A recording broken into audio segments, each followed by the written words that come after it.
నమస్తే welcome to Praveen tech tips. ఇవాళ వీడియోకి వచ్చేసరికి అయితేనేమో హెచ్పిది గేమింగ్ మౌస్ సంబంధించిన రివ్యూ చేస్తున్నాం. ఇచ్చిన రిక్వెస్ట్ ఏంటంటే ఛానల్ సబ్స్క్రైబ్ చేసుకొని లేటెస్ట్ అప్డేట్స్ కోసం అనమాట.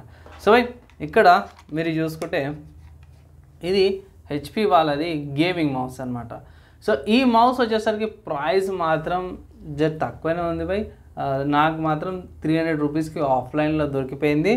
సో బేసిక్ ఏం లేదు, స్టర్డీ గ్రిప్ అనుకోవచ్చు బై. ఇక్కడ సైడ్లో మీకు వేవ్ ప్యాటర్న్స్ ఉన్నాయి. సో థంబ్కి ఇక్కడ మీకు చూపిస్తాను. ఇక్కడ థంబ్ ఇట్లా పెట్టినప్పుడు కొంచెం గ్రిప్ అనేది వస్తుంది. అండ్ ఇక్కడ సైడ్ చూసుకుంటే స్మాల్ ఫింగర్ లేకపోతే 4th ఫింగర్కి ఇట్లా గ్రిప్ అనేది రెండింటికి వస్తుంది అనమాట. సో అంతే, మీకు ఇటు సైడ్ కానీ లేకపోతే ఇటు సైడ్ కానీ ఫార్వర్డ్ బ్యాక్వర్డ్ బటన్స్ వేరే బటన్స్ అయితే ఏం లేవు. మన వాళ్ళు గేమింగ్ మౌస్ అనేసి అయితే అంటారు. ఇక్కడ మోడల్ నెంబర్ చూసుకుంటే హెచ్పి వాళ్ళది గేమింగ్ మౌస్ M100 అనమాట ఇక్కడ. సో ఆఫ్లైన్లోనే దొరుకుతుంది, ఆన్లైన్లో చెక్ చేసిన, ఆన్లైన్లో కూడా ఎక్కడ లేదు. అండ్ దీంట్లో మౌస్ వీల్ బాగుంది. ఇది DPI బటన్ అనమాట అంతే. అండ్ ఇది కేబుల్ చూసుకుంటే పెద్దగానే ఇచ్చారు, కానీ ఇక్కడ ఇది బ్రేడెడ్ కేబుల్ కాదు, నార్మల్ ప్లాస్టిక్ కేబుల్.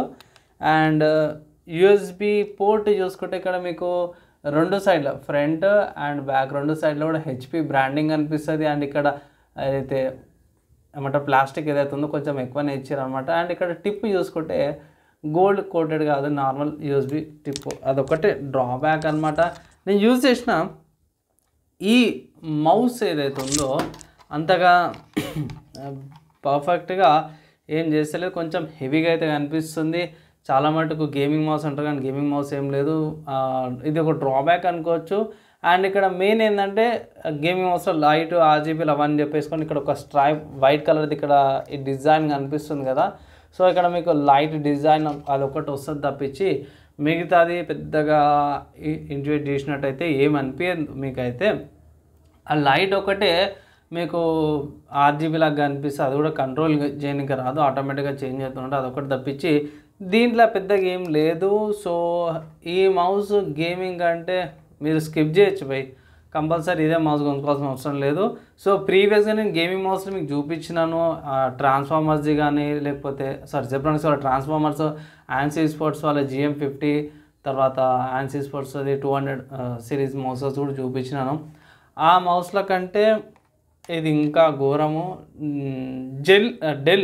డెల్లో మీకు ఐ థింక్ ఒక మౌస్ వస్తుంది, దానికంటే కొంచెం అప్గ్రేడ్ అనుకో. జస్ట్ ఇటు RGBకి ప్లస్ DPIకి అండ్ మౌస్ వీల్కి ఈ 1, 2, 3 ఈ మూడింటికి నాకు మంచిగా అనిపించి మిగతా అంతా కూడా యావరేజ్ అనమాట. అవి ఈ మౌస్ మాత్రం పర్చేస్ చేసుకోవద్దు అనేసి అయితే అంటాను.